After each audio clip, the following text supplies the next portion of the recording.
ಹಬ್ಬವನ್ನು ಆಚರಣೆ ಮಾಡದೆ ತಪ್ಪಿಸ್ಲಿಕ್ಕಾಗಲ್ಲ. ಸರಳವಾಗಿ ಅರ್ಥಪೂರ್ಣವಾಗಿ ಆಚರಣೆ ಮಾಡಿ ಅಂತ ಹೇಳಿದ್ದೆ. ಈ ವರ್ಷ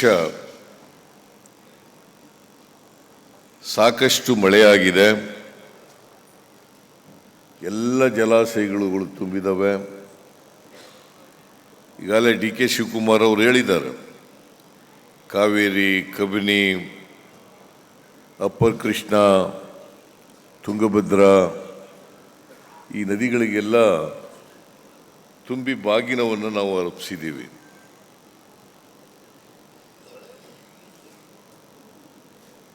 ಎಲ್ಲ ನದಿಗಳು, ಜಲಾಶಯಗಳು ಇದೇ ರೀತಿ ತುಂಬು ಹರಿಯಲಿ, ಜಲಾಶಯಗಳು ತುಂಬಲಿ ಅಂಥೇಳಿ ದೇವರಲ್ಲಿ ಪ್ರಾರ್ಥನೆಯನ್ನು ಮಾಡಿದ್ದೇವೆ. ಯಾಕಂದರೆ ಮಳೆ ಬೆಳೆ ಆದರೆ ಮಾತ್ರ ಜನರು ಸಮೃದ್ಧಿಯನ್ನು ಕಂಡು ಸುಖ ಶಾಂತಿಯಿಂದ ಬಾಳಲಿಕ್ಕೆ ಸಾಧ್ಯ ಆಗ್ತದೆ. ಮಳೆ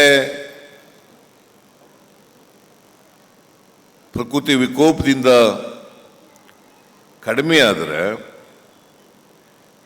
ರೈತರ ಮುಖದಲ್ಲಿ ಮಂದಹಾಸ ಕಾಣಲಿಕ್ಕೆ ಅಸಾಧ್ಯ ಆಗ್ತದೆ. ಹಾಗಾಗಿ ಈ ವರ್ಷ ಎಲ್ಲ ಇಡೀ ರಾಜ್ಯದಲ್ಲಿರ್ತಕ್ಕಂಥ ಎಲ್ಲ ರೈತರು ಕೂಡ ಸಂತೋಷದಿಂದ ಇದ್ದಾರೆ. ಇವತ್ತು ಬಿತ್ತನೆ, ಮುಂಗಾರು ಬಿತ್ತನೆ ಕರ್ನಾಟಕದಲ್ಲಿ 98-99% ಬಿತ್ತನೆ ಆಗಿದೆ. 98-99% ಬಿತ್ತನೆ ಆಗಿದೆ. ಅದರಿಂದ ಇನ್ನೂ ಹೆಚ್ಚು ಮಳೆಯಾಗಲಿ, ಹೆಚ್ಚು ಉತ್ಪಾದನೆ ಆಗಲಿ, ಬೆಳೆಯಾಗಲಿ,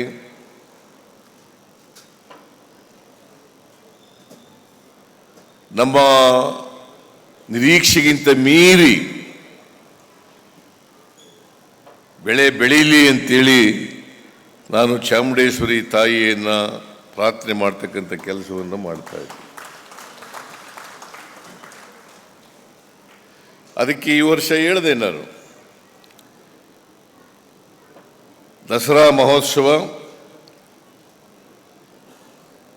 ಅದ್ಧೂರಿಯಾಗಿ ಮಾಡಬೇಕು, ಜೊತೆಗೆ ನಾಡ ಹಬ್ಬವಾಗಿ ಆಚರಣೆ ಮಾಡಬೇಕು, ಜನರ ಹಬ್ಬವಾಗಿ ಆಚರಣೆ ಮಾಡಬೇಕು. ಇದು ಅಧಿಕಾರಿಗಳ ಹಬ್ಬ ಆಗಬಾರ್ದು ಅಂತೇಳಿ ಭಾಳ ಸ್ಪಷ್ಟವಾಗಿ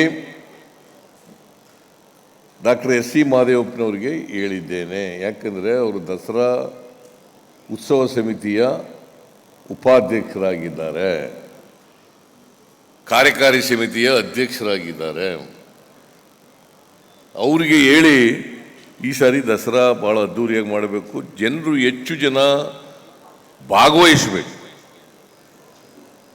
ಹೆಚ್ಚು ಜನ ಭಾಗವಹಿಸಿ ದಸರಾದಲ್ಲಿ.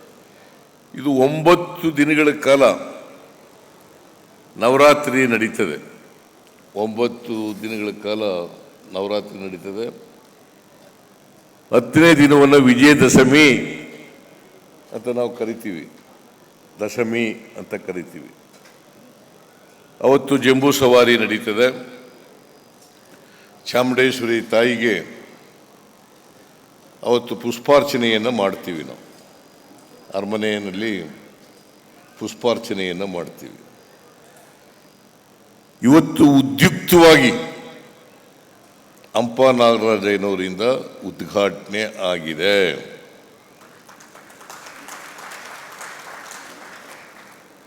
ಅವ್ರಿಗೀಗ 88ನೇ ವಯಸ್ಸು.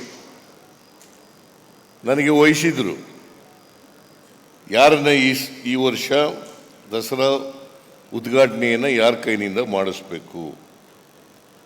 ಬಹುಶಃ ಹಂಪ ನಾಗರಾಜನವರಿಗೆ ಇದಕ್ಕಿಂತ ಮೊದಲೇ ಸಿಕ್ಕಬೇಕಾಗಿತ್ತು. ದಸರಾ ಉದ್ಘಾಟನೆ ಮಾಡ್ತಕ್ಕಂಥದ್ದು ಇದಕ್ಕಿಂತ ಮೊದಲೇ ಸಿಕ್ಕಬೇಕಾಗಿತ್ತು. ನನಗೆ ಜವಾಬ್ದಾರಿ ಕೊಟ್ಟಿದ್ದರು ದಸರಾ ಉತ್ಸವ ಸಮಿತಿನಲ್ಲಿ.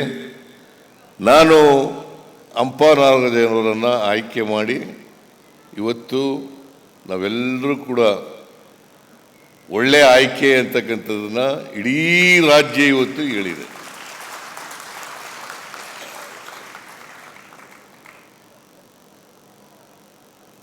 ಅಂದರೆ ಇತ್ತೀಚೆಗೆ ಪಾಪ ಅವರ ಧರ್ಮಪತ್ನಿ 63 ವರ್ಷಗಳ ಕಾಲ ಜೊತೆಲಿದ್ದವರು, ಬಹುಶಃ ಅದಕ್ಕಿಂತಲೂ ಹಿಂದೇನೂ ಪರಿಚಯ ಇತ್ತು ಇವರಿಗೆ.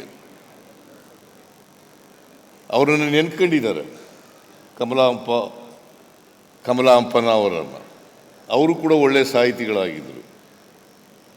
ಅವ್ರಿಗೂ ಈ ದಸರಾ ಉದ್ಘಾಟನೆ ಮಾಡ್ತಕ್ಕಂಥ ಅವಕಾಶ ಸಿಕ್ಕಬೇಕಾಗಿತ್ತು. ಆದರೆ ನಮ್ಮನ್ನು ಅವರು ಅಗಲಿದ್ದಾರೆ.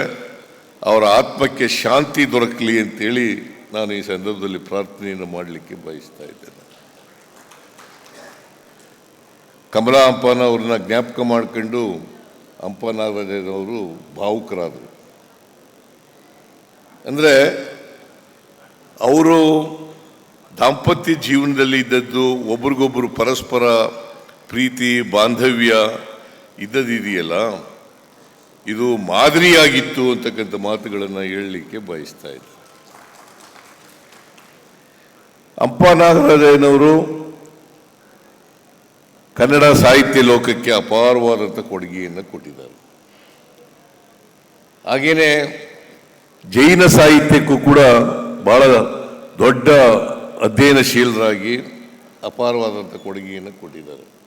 ಕನ್ನಡ ಸಾಹಿತ್ಯ, ಜೈನ ಸಾಹಿತ್ಯ, ಹೀಗೆ ಬಹಳ ದೀರ್ಘಕಾಲ ಅವರು ಸಾಹಿತ್ಯ ಕ್ಷೇತ್ರದಲ್ಲಿ ತಮ್ಮನ್ನು ತೊಡಗಿಸ್ಕೊಂಡು ಕನ್ನಡ ಸಾರಸ್ವತ ಲೋಕಕ್ಕೆ ಅಪಾರವಾದಂಥ ಕೊಡುಗೆಯನ್ನು ಕೊಟ್ಟಿದ್ದಾರೆ. ಕನ್ನಡ ನಾಡಿನ ಜನ ಅದನ್ನು ಮರೀಲಿಕ್ಕೆ ಸಾಧ್ಯ ಇಲ್ಲ ಅಂತಕ್ಕಂಥ ಮಾತುಗಳನ್ನು ಈ ಸಂದರ್ಭದಲ್ಲಿ ಹೇಳಲಿಕ್ಕೆ ಬಯಸ್ತಾ ಇದ್ದೇನೆ. ಅವರನ್ನು ಆಯ್ಕೆ ಮಾಡಿರೋದು ಈ ಸಂದರ್ಭದಲ್ಲಿ ಭಾಳ ಔಚಿತ್ಯ ಅಂಥೇಳಿ ನಾನು ಭಾವಿಸ್ಕೊಂಡಿದ್ದೇನೆ.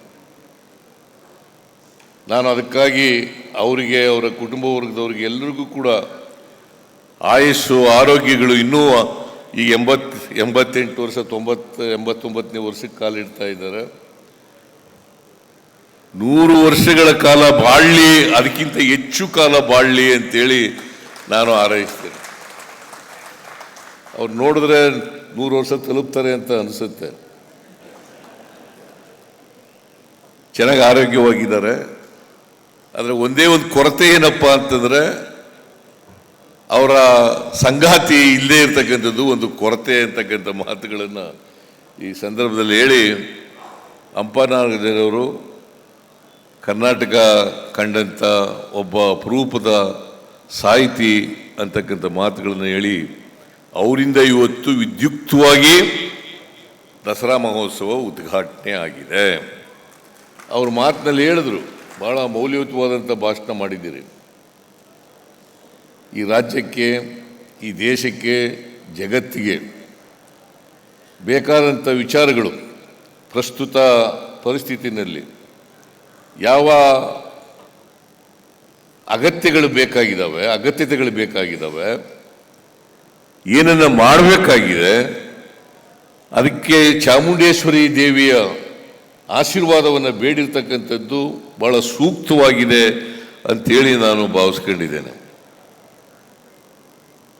ಅವರು ಹೇಳಿದ್ರು ಒಂದು ಮಾತನ್ನು, ಭಾಳ ಪ್ರಜಾಪ್ರಭುತ್ವ ವ್ಯವಸ್ಥೆಯಲ್ಲಿ ಚುನಾಯಿತ ಸರ್ಕಾರಗಳನ್ನು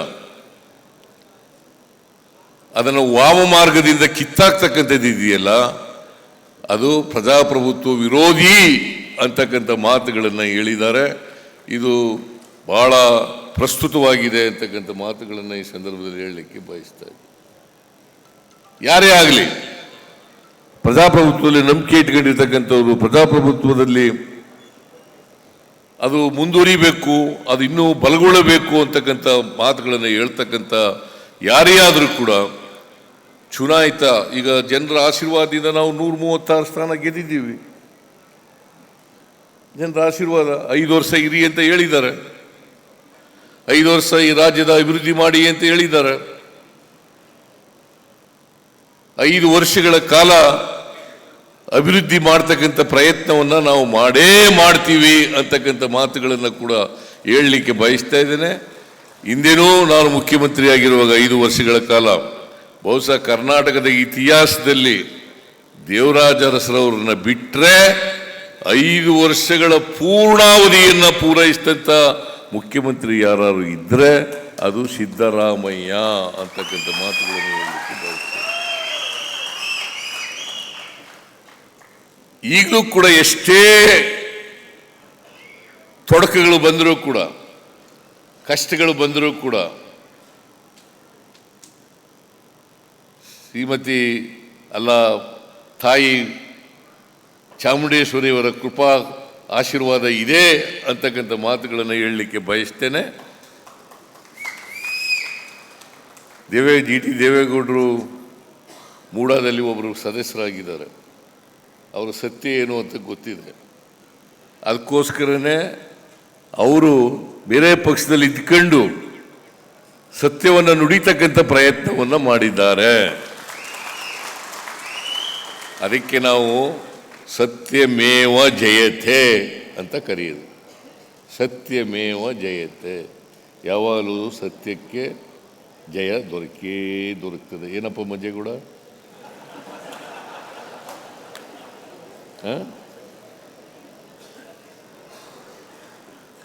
ಸತ್ಯಕ್ಕೆ ಯಾವಾಗಲೂ ಜಯ ದೊರೀತದೆ.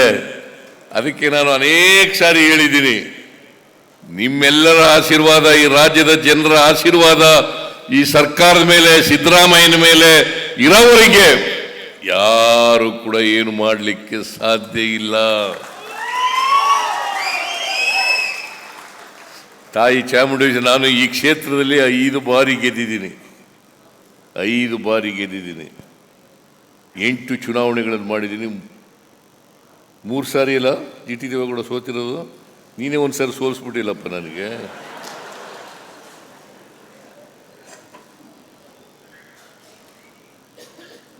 ಅದು ನನ್ನ ಕೈಯಾರೆ ಸೋತಿರ್ತಕ್ಕಂಥದ್ದು.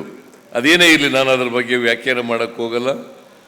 ಚಾಮುಂಡೇಶ್ವರಿ ಆಶೀರ್ವಾದ, ಚಾಮುಂಡೇಶ್ವರಿ ಕ್ಷೇತ್ರದ ಆಶೀರ್ವಾದ, ಜನರ ಆಶೀರ್ವಾದ ಇರೋದ್ರಿಂದಲೇ ಇವತ್ತು 2 ಬಾರಿ ಮುಖ್ಯಮಂತ್ರಿ ಆಗ್ತಕ್ಕಂಥ ಅವಕಾಶ ಸಿಕ್ಕಿರ್ತಕ್ಕಂಥದ್ದು.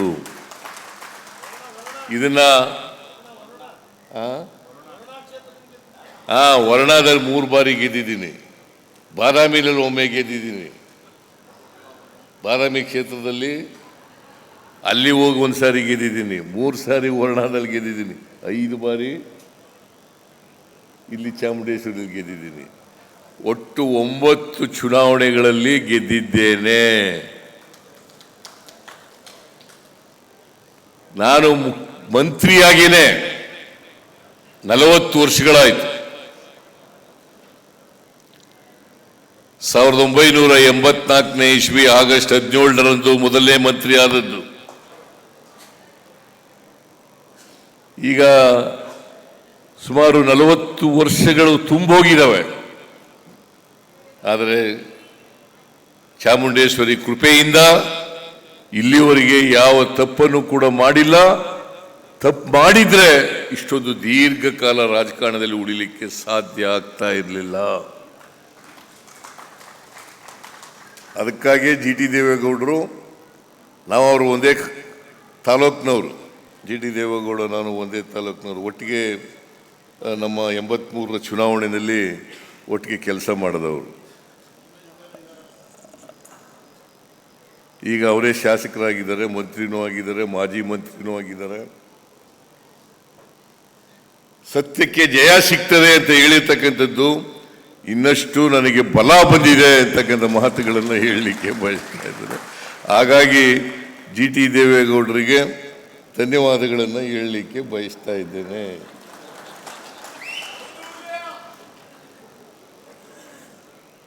ಮೈಸೂರಿನ ರಾಜಮಹರ್ಷಿ ನಾಲ್ವಡಿ ಕೃಷ್ಣರಾಜ ಒಡೆಯರು ಬಹಳಷ್ಟು ಅಭಿವೃದ್ಧಿ ಕೆಲಸಗಳನ್ನು ಮೈಸೂರು ರಾಜ್ಯಕ್ಕೆ ಮಾಡಿದ್ದಾರೆ. ಅವರನ್ನು ಈ ಸಂದರ್ಭದಲ್ಲಿ ಸ್ಮರಿಸ್ಕೊಳ್ತಕ್ಕಂಥದ್ದು ಅತ್ಯಂತ ಸೂಕ್ತ ಅಂತೇಳಿ ನಾನು ಭಾವಿಸ್ಕೊಂಡಿದ್ದೇನೆ. ನಾನು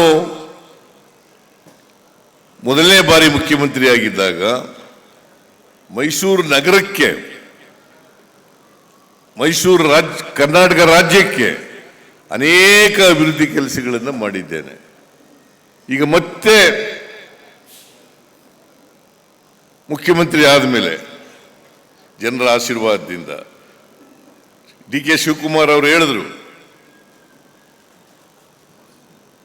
2023 ವಿಧಾನಸಭಾ ಚುನಾವಣೆಗಿಂತ ಮುಂಚಿತವಾಗಿ ನಾನು DK ಶಿವಕುಮಾರ್ ಇಬ್ಬರು ಕೂಡ ಬಂದಿದ್ದು. ಅವರು ಅಧ್ಯಕ್ಷರಾಗಿ, ನಾನು ಲೀಡರ್ ಆಫ್ ದಿ ಅಪೋಸಿಷನ್ ಆಗಿ ಬಂದು ಚಾಮುಂಡೇಶ್ವರಿಗೆ ಪೂಜೆ ಮಾಡಿ ನಾವು 5 ಗ್ಯಾರಂಟಿಗಳನ್ನು ಜಾರಿ ಮಾಡ್ತಕ್ಕಂಥ ಶಕ್ತಿ ಕೊಡಮ್ಮ, ನಿಮ್ಮ ಅನುಗ್ರಹ ಇರಲಿ ಅಂತೇಳಿ ಚಾಮುಂಡೇಶ್ವರಿಗೆ ನಾವು ಪೂಜೆಯನ್ನು ಮಾಡಿದ್ದೇವೆ. ನಾವು ಅಧಿಕಾರಕ್ಕೆ ಬಂದ ತಕ್ಷಣ 8 ತಿಂಗಳಲ್ಲಿ ಎಲ್ಲ 5 ಗ್ಯಾರಂಟಿ ಯೋಜನೆಗಳನ್ನು ಕೂಡ ಜಾರಿ ಮಾಡಿದ್ದೇವೆ. ಇದಕ್ಕೆ ಚಾಮುಂಡೇಶ್ವರಿ ದೇವಿ ಕೊಟ್ಟಂತ ಶಕ್ತಿ ಅಂತಕ್ಕಂಥದ್ದನ್ನು ನಾನು ಮರೀಲಿಕ್ಕೆ ಸಾಧ್ಯ ಇಲ್ಲ. ಶಕ್ತಿ ಯೋಜನೆ, ಗೃಹಲಕ್ಷ್ಮಿ ಯೋಜನೆ, ಗೃಹ ಜ್ಯೋತಿ ಯೋಜನೆ, ಅನ್ನಭಾಗ್ಯ ಯೋಜನೆ ಮತ್ತು ಯುವ ನಿಧಿ ಯೋಜನೆ, ಇದಕ್ಕೆ ಒಂದು ತಿಂಗಳಿಗೆ 40ರಿಂದ ಒಂದು ಕುಟುಂಬಕ್ಕೆ ಸುಮಾರು 4 ಕೋಟಿಗೂ ಹೆಚ್ಚು ಜನರಿಗೆ, 4 ಕೋಟಿಗೂ ಹೆಚ್ಚು ಜನರಿಗೆ, ಪ್ರತಿ ಕುಟುಂಬಕ್ಕೆ ಒಂದು ತಿಂಗಳಿಗೆ 40ರಿಂದ 50 ಸಾವಿರ ರೂಪಾಯಿ,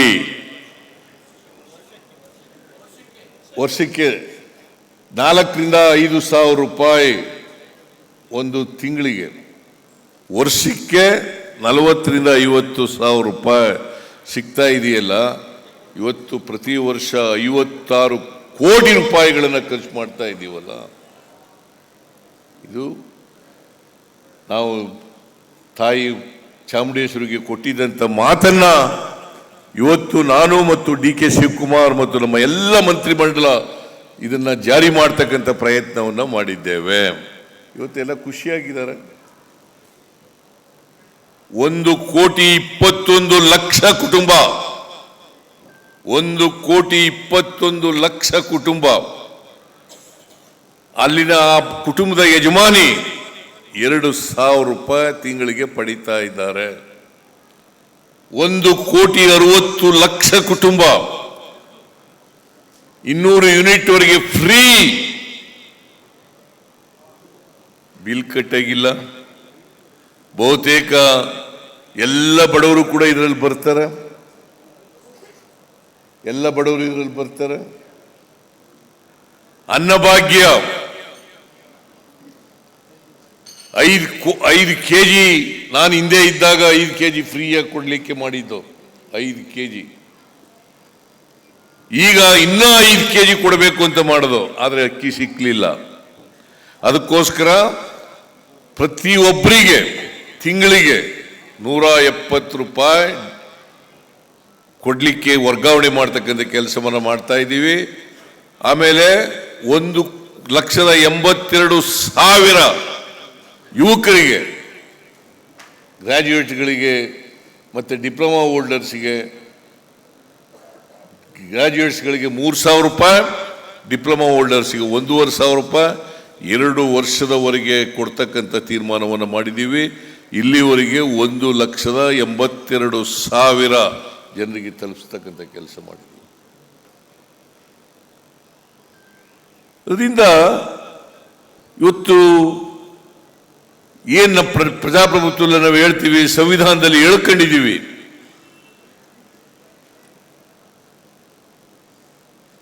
ಯಾರು ದುರ್ಬಲರಿದ್ದಾರೆ, ಯಾರ ಅವಕಾಶಗಳಿಂದ ವಂಚಿತರಾಗಿದ್ದಾರೆ, ಆ ಜನರಿಗೆ ಆರ್ಥಿಕವಾಗಿ ಸಾಮಾಜಿಕವಾಗಿ ಶಕ್ತಿ ತುಂಬತಕ್ಕಂಥ ಕೆಲಸವನ್ನು ಮಾಡ್ತಾ ಇದ್ದೀವಿ. ಬರೀ ಭಾಷಣಗಳಿಂದ ಮಾತುಗಳಿಂದ ರಂಗರಂಗನ ಮಾತುಗಳನ್ನು ಆಡಿ ಜನರ ಹೊಟ್ಟೆ ತುಂಬಿಸಲಿಕ್ಕೆ ಸಾಧ್ಯ ಆಗೋದಿಲ್ಲ. ಕಾರ್ಯಕ್ರಮಗಳ ಮೂಲಕ ಅವರಿಗೆ ಆರ್ಥಿಕ ಸಾಮಾಜಿಕ ಯೋಜನೆಗಳನ್ನ ಕೊಡೋದ್ರ ಮೂಲಕ ಅವರಿಗೆ ಶಕ್ತಿ ತುಂಬಿದಾಗ ಮಾತ್ರ ಸಾರ್ಥಕ ಆಗ್ತದೆ, ಚಾಮುಂಡೇಶ್ವರಿಗೆ ಪೂಜೆ ಮಾಡೋದಕ್ಕೆ ಸಾರ್ಥಕ ಆಗ್ತದೆ ಅಂತಕ್ಕಂಥ ಮಾತುಗಳನ್ನು ಹೇಳಲಿಕ್ಕೆ ಬಯಸ್ತಾ ಇದ್ದೆ.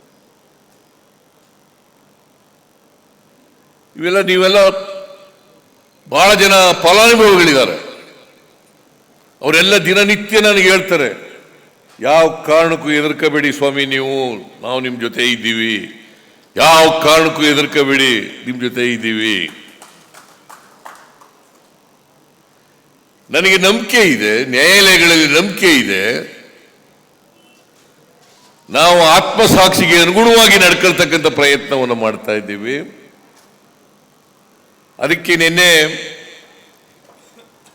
ಮಹಾತ್ಮ ಗಾಂಧೀಜಿ ಜಯಂತಿ, ಆ ಜಯಂತಿ ದಿನ ಹೇಳಿದೆ ನಾನು, ಮಹಾತ್ಮ ಗಾಂಧೀಜಿಯವರು ಉಲ್ಲೇಖ ಮಾಡಿದ್ದಂಥ ಒಂದು ವಾಕ್ಯವನ್ನ ಹೇಳಿದೆ. ಏನಪ್ಪ ಅದು ಅಂತಂದ್ರೆ, ಈ ಆತ್ಮಸಾಕ್ಷಿ ನ್ಯಾಯಾಲಯ ಇದೆಯಲ್ಲ, ಇವು ಎಲ್ಲ ನ್ಯಾಯಾಲಯಗಳಿಗಿಂತ ಮಿಗಿಲಾದದು ಅಂತಕ್ಕಂಥ ಮಾತುಗಳನ್ನು ಇವರು ಮಹಾತ್ಮ ಗಾಂಧೀಜಿ, ರಾಷ್ಟ್ರಪಿತ ಮಹಾತ್ಮ ಗಾಂಧೀಜಿ ಹೇಳಿರ್ತಕ್ಕಂಥ ಮಾತುಗಳು. ಅದನ್ನು ಹೇಳಿದೆ. ಅದರಿಂದ ನ್ಯಾಯಾಲಯಗಳಲ್ಲಿ ನಂಬಿಕೆ, ನಾನು ಆತ್ಮಸಾಕ್ಷಿಗೆ ಅನುಗುಣವಾಗಿ ಮಾಡಿದ್ದೇನೆ ಅಂತಕ್ಕಂಥ ವಿಶ್ವಾಸ, ದೃಢ ನಂಬಿಕೆ.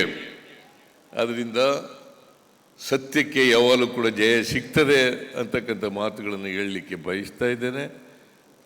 ನಿಮ್ಮ ಆಶೀರ್ವಾದ ಇರೋವರಿಗೆ, ಚಾಮುಂಡೇಶ್ವರಿ ತಾಯಿಯ ಆಶೀರ್ವಾದ ಇರೋವರಿಗೆ ನಾನು ಈ ಜನರ ಸೇವೆಯನ್ನು ಮಾಡ್ತಕ್ಕಂಥ ಕೆಲಸವನ್ನು, ನಮ್ಮ ಸರ್ಕಾರ ಜನರ ಸೇವೆಯನ್ನು ಮಾಡ್ತಕ್ಕಂಥ ಕೆಲಸವನ್ನು ನಾವು ಮುಂದುವರಿಸ್ತೇವೆ ಅಂತಕ್ಕಂಥ ಮಾತುಗಳನ್ನು ಹೇಳಿ, ಚಾಮುಂಡೇಶ್ವರಿ ತಾಯಿ ನಮ್ಮೆಲ್ಲರಿಗೂ ಕೂಡ ಆ ಶಕ್ತಿಯನ್ನು ಕೊಡಲಿ, ಈ ನಾಡಿನ ಜನತೆಗೆ ಸುಖ ಸಂತೋಷಗಳನ್ನು ಕೊಡಲಿ ಅಂತ ಹೇಳಿ.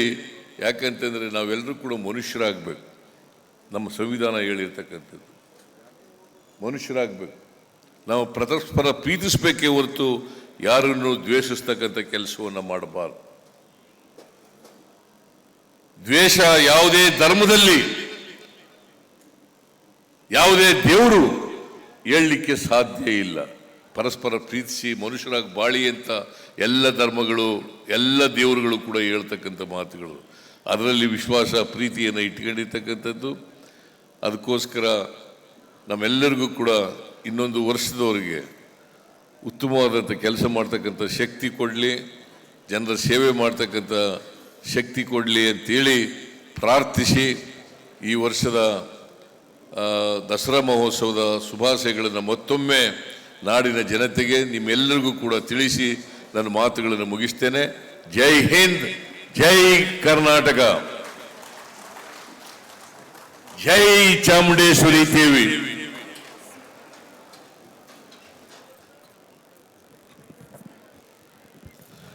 ಪರಸ್ಪರ ಪ್ರೀತಿಯಿಂದ ಕರ್ನಾಟಕವನ್ನ ಮರುಕಟ್ಟೋಣ, ಮಾನವೀಯತೆಯನ್ನ ಎತ್ತಿ ಹಿಡಿಯೋಣ ಎನ್ನುವ ಸಂದೇಶವನ್ನ ನೀಡಿದ್ದಾರೆ ಸನ್ಮಾನ್ಯ ಮುಖ್ಯಮಂತ್ರಿಗಳು. ಸತ್ಯಕ್ಕೆ ಜೈ. ಹೆಚ್ಚಿನ ವಿಡಿಯೋಗಳಿಗೆ ಪ್ರತಿಧ್ವನಿ ಯೂಟ್ಯೂಬ್ ಚಾನೆಲ್ ಸಬ್ಸ್ಕ್ರೈಬ್ ಮಾಡಿ, ಬೆಲ್ ಐಕಾನ್ ಕ್ಲಿಕ್ ಮಾಡಿ.